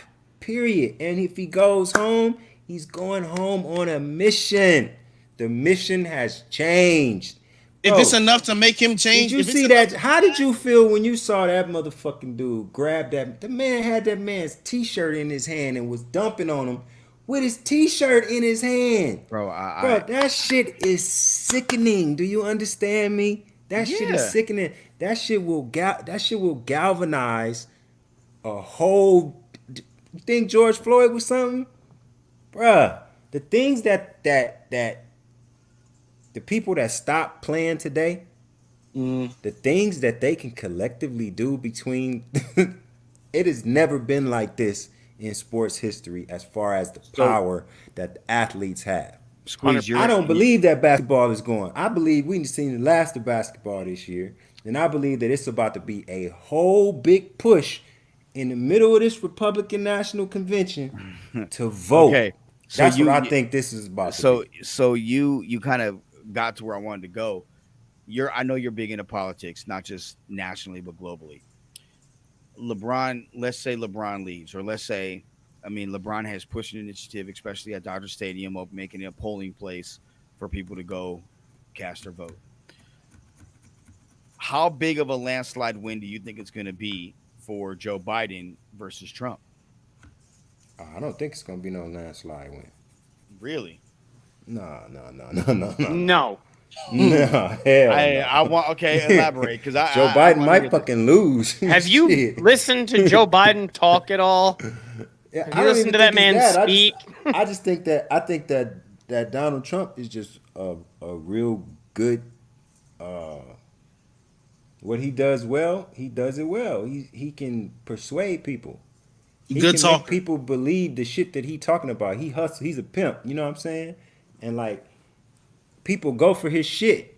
They go for it, and then they have some type of reverence to his shit. That if you ain't with it, like, you the enemy. You get what I'm saying? Like, you totally different from whoever. You like an alien, and we never seen it like that.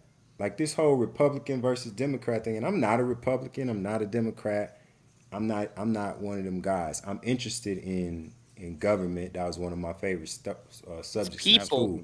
not a part, You know what not I'm a saying? donkey or an elephant. Yeah, What I don't the fuck care can about you bring? all that shit. That shit ain't did nothing for nobody. Not nobody I know, at least.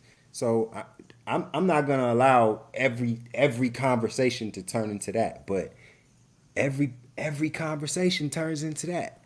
You know what I'm saying? So in a time like this, with all what's going on right now, I'm starting to see how the players are feeling about this situation, especially NBA players. They may be more powerful not being in that bubble. They may be more powerful collectively on their own without the umbrella of the NBA kind of, it's not muzzling them, but because of coronavirus, because of the rules, they can't move how they want. Right. You get what I mean? As opposed to, Bron could leave here on a mission to literally change the country. Yeah, with everybody And being if at home, they could pay attention too. Exactly. This is a perfect So, time because this everybody's is a perfect time, sitting on and it their can- ass. Yes. They have yes. to listen. You can't say, "Oh, Yes. no." You have to listen. There's no way you can. Yeah, and I'm sitting up here like, I have no reason to be on anybody's side here. I'm a sports fucking fan. We got this too. company here because we're fucking fans. The Lakers was about to whoop some ass and win the fucking championship this year. Yep. We was about to Facts. get a chip, and if it don't happen, it didn't happen. It didn't happen for a reason, bro. And I think it's if it didn't happen, it may be the only reason why I can take solace in it not happening. There it is. You know, And I think honestly. a big thing too, like you want to talk about the whole, and I don't want to get too big into that, but you want to talk about the voting thing. I think a lot of people really need to realize as well, you need to educate yourself on where you live, because whoever's in the White House, and I don't care who it is, Thank you. Jesus, they are Thank you. not changing the laws in your city, in your Thank you. state. Man. That's where people need to educate themselves. Learn who's running in your city, your It's so state, much and vote more for those important. people. Yes, It's way so more much important than more the important president. than Trump They're For the real ones that change. make you- Yeah, man, and so many people are caught up in the narrative of this whole That top presidential one. race. Yeah, because it's the famous one. It's the one that they hear the names going back and forth. You see the bullshit, you see the commercials and shit.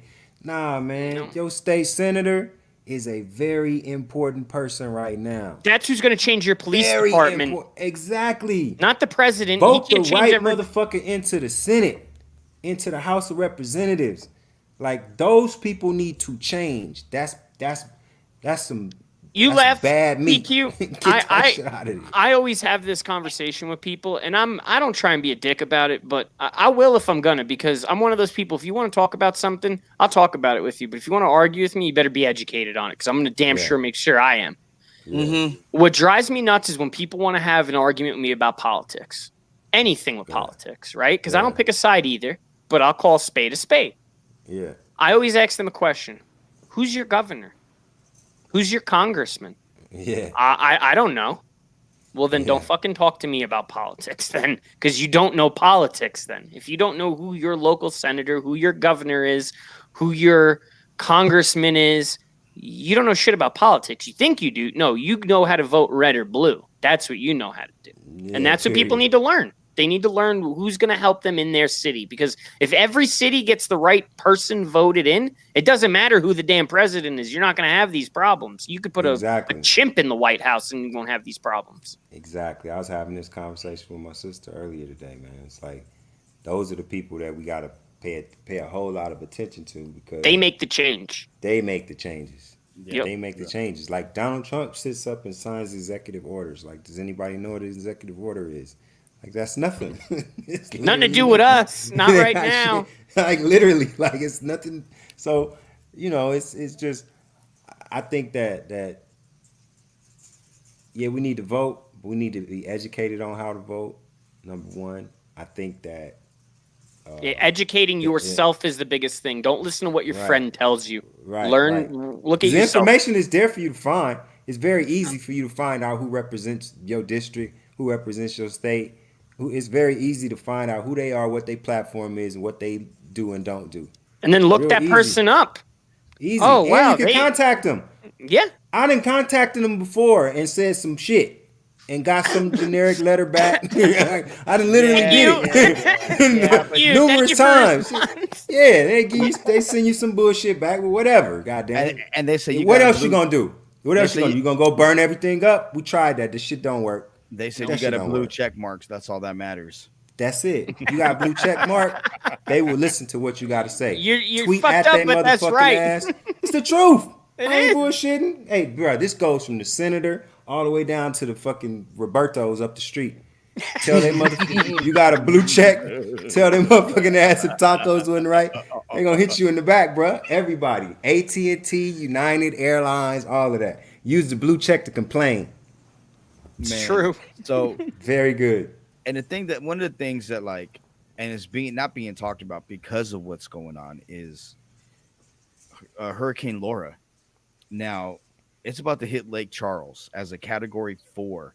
Isn't there two of them coming up at the same time? Yeah. Now, 2020, baby. I'm from Houston. I've been in a couple hurricanes, man. That shit is not nice. Hell no. It ain't. And the thing is, Squeezy, you're down in, we've been in New Orleans multiple times. You had the house down there when you were with Cash Money. And when Katrina came, we seen the devastation and how catastrophic it was and how long, and it's still not anywhere near being where it was or rebuilt. Yeah.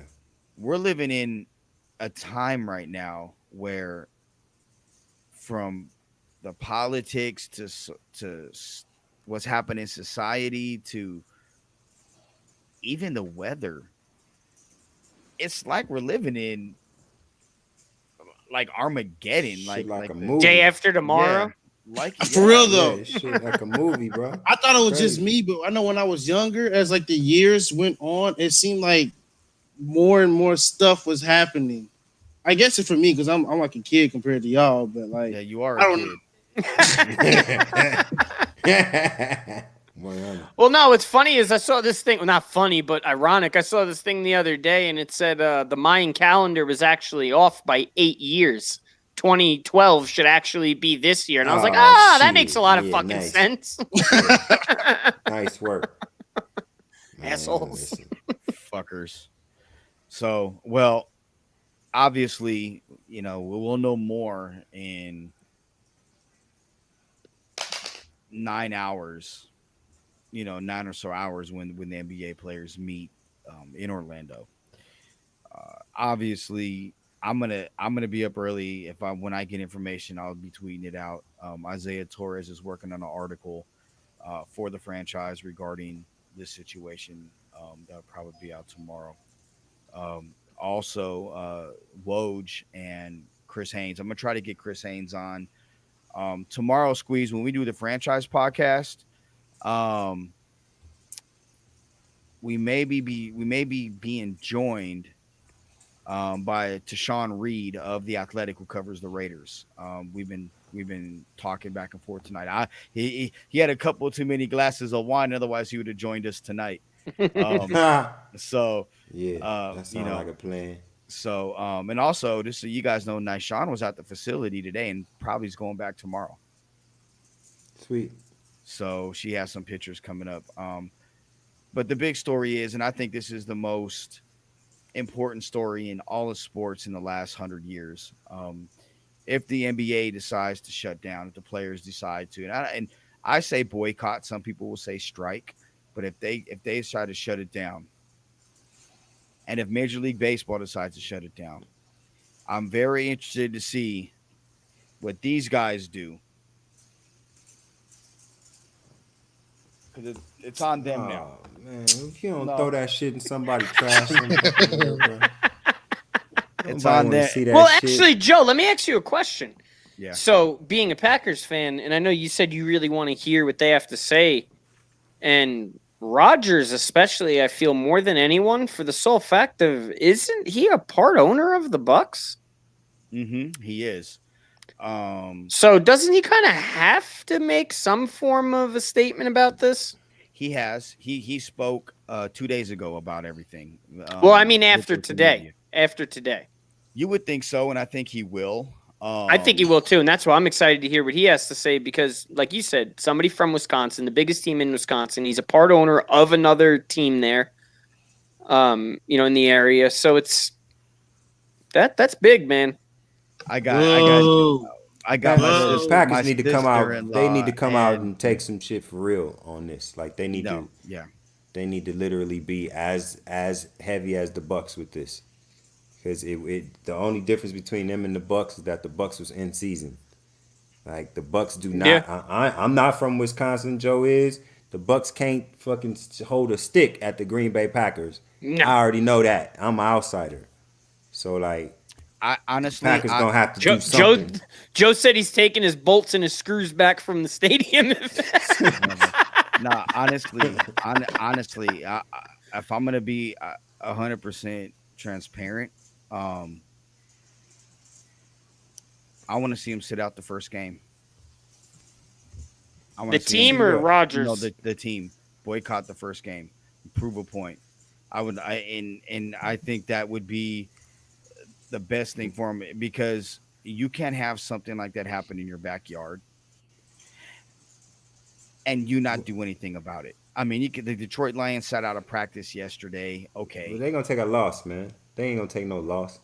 well, that's the thing. That shit has to happen. It's That's not got to be solidarity. across the NFL. And it wouldn't be surprising if it happened like that. To be I honest doubt with it. you, Who do they But- play Expect week that one? shit. Don't they play? Oh no, that's Chiefs Texans. I'm thinking of. It don't matter. They're gonna get their ass whipped anyway. no. Hold on.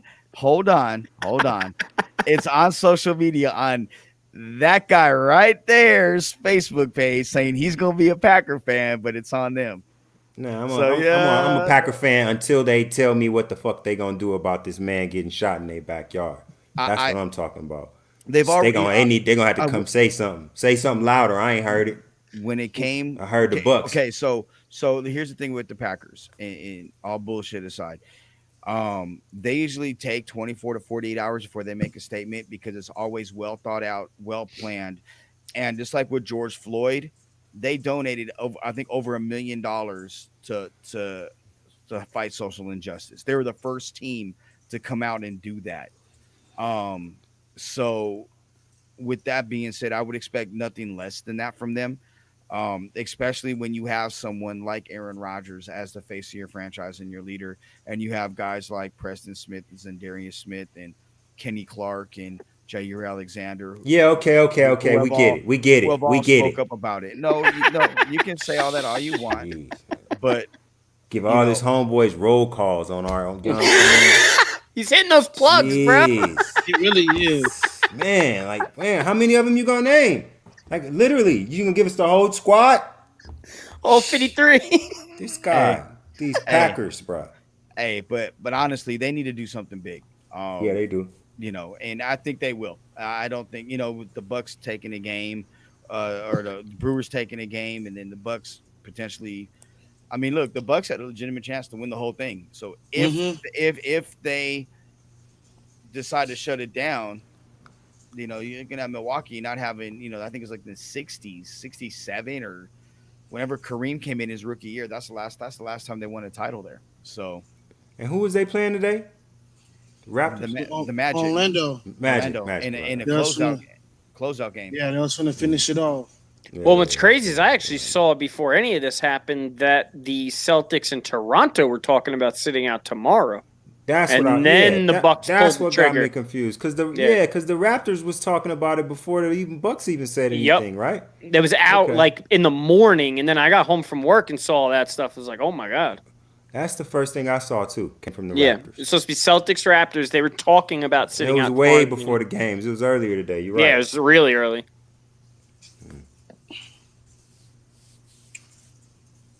Yeah, man. Joe, you stuck? I think he's frozen. You frozen get- too, Mike? For real. Yeah, you frozen. You looking like Joe Frazier right now. Hey, I got. Hey, you got your jab. Hey, you got your jab fist up and everything. I got Muhammad. Hey, I got Muhammad right there, bro. I see you. I got him right there. Shout out to my Sweet. buddy, his old lady trying to take everything. I'm just kidding. Oh damn. Wow. Shit's cold. Wow. Shit's cold. All right, guys. So on that note, we're gonna shut the show down after an hour and 45 minutes. Damn, thank we've been on everybody here for an hour joining and us. 45 minutes. Yeah, Oh, this is after- a short show. We've been on here for a minute. This is a after short dark- show. This is Yeah, after y'all dark, baby. crazy, We man. roll. We 3 hours normally, right? So let me just point this Oh, out. wow. Yeah. So you're gonna take jabs when the internet kicks off for a second, but it's cool. I know how it is. You fucking rap bastards. So, hey, but honestly, you know what? I think tonight, right now, tomorrow morning, late while everybody's asleep, would be a great time to arrest the killers of Breonna Taylor. Absolutely would. You know, let's pray for everybody that's affected by Hurricane Laura. And fuck, man, like at the end of the day, let's get this shit right, people. You know, we all have maybe different colors, but we bleed the same shit. And at the end of the day, we're all one race. We're a human race. And let's come together and finally do what the fuck is right for every single person that's out here, because our children depend on us. Our children look at us as protectors. First and foremost, we got to start talking. Like, we got to make sure that we talk. We got to speak to each other. Got to understand how to speak to each other without getting angry at having a difference with somebody. Like, you're not gonna always agree, and there's nothing wrong with disagreement. With disagreement comes give and take. You have a group of people that believes one way, a group of people that believes another way. You got to come to compromise. And the only way to come to compromise is open conversation without argument. And I think that's the biggest problem with most people in America right now. Every single part of the conversation has to become such a hot button where everybody has to get so damn emotional about it. What needs to happen is we need to calm ourselves down. We need to understand how bad we look, how much of a scar we are right now to the rest of the world, the way that we're behaving on stage for them to see. That starts with a conversation about why. Why are things like this? That conversation should turn into action. That action is voting in November. Between now and then, getting yourself registered wherever you live and getting yourself educated about the people who will be showing up on your ballot box. Not just Biden and Harris or Trump and Pence. The people that actually run your jurisdiction. That's what's important. Your state senator, your representatives, the judges and legislators in your area. Yes. Those Yeah, are the it's people very who important. need to be changed. They need to be removed. If you don't like the way things are going right now, they are the reason why things are going the way they are. Not And all Donald these fucking judges and cops and lawyers, they're all connected. Listen, I've been in a fair bit of trouble in my life, and I've paid myself a way out of all of it. Where my lawyer told me today's not the DA we need, today's not the judge we need, today's not this guy that we need. Oh, everybody's here, come in today, let's do it. And then an envelope gets passed over, and I get to go home. That's So, it. listen, the only way that changes, like you said, you got to vote these guys. You got to vote these guys out so these lawyers and these DAs don't have that judge friend that they go play golf with on Sunday that they hand them $20,000 in cash from the week of shit they let go. because that's real. That's not a movie plot. That's not fake. It's That's real. the truth. It's the truth. Mike? Yeah, I think change needs to happen, and it needs to happen now. One thing that I will say, like, if you look at I want to say it was the Roman Empire, like one of the biggest empires ever in the world. They were strong, but because of the way their government was built, their leaders got into a conflict. Their people that was in power, one guy says one thing, one guy says nothing, and because of that, they let themselves bicker. Well, I forgot who it was, but some other countries like, hey, they arguing, they're at their weakest spot. They came and broke the whole thing down, and history repeats itself. Yep. The biggest opponent is yourself. And a lot of times when things happen, it's because of something that happened within. So if we're able to fix our problems inside our country, we'll be able to change things in our representation in the world. And I actually got one more thing to add to this too, really quick. If you look at this situation that's going on in the world today, and you don't see a problem with it, then I don't want to do what everybody else says and says you are the problem, but yeah, you are. And you got to look into yourself, and you got to figure out why you think that way and how to not think that way and change it. Because too many people, people say all the time, which is terrible, but people say, oh, I don't understand why this person uses the N-word and that person uses the N-word. Because it's in their vocabulary. If you don't have it in your vocabulary, you're not going to freaking say it. So it goes back to the points of, if you don't think the way that your parents and your grandparents thought, you're not going to act that way and you're not going to feel that way. And I think that's a lot of things people need to do, is look into themselves, like Mike was saying, and figure out, why am I like this and how can I change? Because that's not the world we live in, and it's not what. And you talk about religion. I don't know any religion that really preaches hate. There it is. So, and if you think you're a religious person and you're a hateful person, then you're not doing your religion any justice. Heaven ain't segregated, motherfucker. Damn right. Damn right. Write that shit down. That is a fucking tweet. That's a quote. That's Hey, I'm putting my story. Hey, I'm gonna send you the graphic tomorrow. Run that. Run that. Run that. Heaven ain't segregated. Heaven ain't segregated. Hey, and that's what you gotta do. You gotta have two guys walking in, and one dude be like, yo, wait a second. Heaven ain't segregated, bro. Hold on. Mike, that would be like the FSM After Dark. Heaven ain't segregated, motherfucker. The quotes with TQ at the bottom. Oh my god. That's good. That's good. I like that. Guys, one last thing. If you guys watching, or if you have anybody that you know or think of harming yourself or harming others, please, there's people out there that can help you. Please give them a call. Please call the National Suicide Prevention Hotline at 800-273-8255. 800-273-8255. You don't want to have a permanent solution to a temporary problem and leaving your family and friends wondering. So please give them a call. Again, one last time, 800-273-8255. I thank all you guys for joining tonight, man. Like everybody watching, everybody on the panel tonight. Jimmy Ruggs coming through. I want to get Jimmy on to talk hockey, because Jimmy's got a real keen hockey sense. But it's an important show tonight. And amongst all the joking at the end and whatnot, we've been very serious about the topics and the topic in particular that we discussed tonight.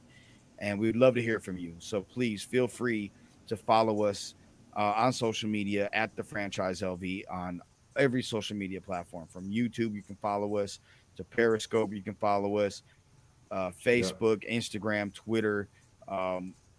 We're here. Come to the website. Yes. Come to the website, franchisesportsmedia.com. It's a wealth of information. We got pre-game, post-game articles of the Lakers, the Dodgers, the Raiders, the Golden Knights, the Lights, the Aces, all Las Vegas sports. UNLV. Thank y'all for the support. UNLV, keep messing with us. You know what I'm saying? Yes, sir. And we'll see y'all tomorrow on the Franchise Podcast. Am I right? Yes, we're doing it at 9:00. Is that the time we said? Oh man, that don't sound good at all. He said 9:30. Hey, whatever. Yeah, that'll work. That'll work. Whatever it is, we're going live 9:00. Squeeze myself, Nashan Zaragoza, and Are we going live tomorrow? yeah, we going. We got to, baby. There it is. Got to, and There it interact with us. So for Mike Dancy, who covers Coffee and vodka. Coffee and vodka. I'll just take the vodka. For my guy Richie Lupo right there, and my brother, my partner in crime in this, TQ Squeeze. Hey, West Side. That's right. It has the West Coast anthem, by the way, with West Side. Hit us up again on all social media. Thank you for joining us. We appreciate you guys. We love you, and we'll talk to you tomorrow on the Franchise Podcast. Thank you. Peace.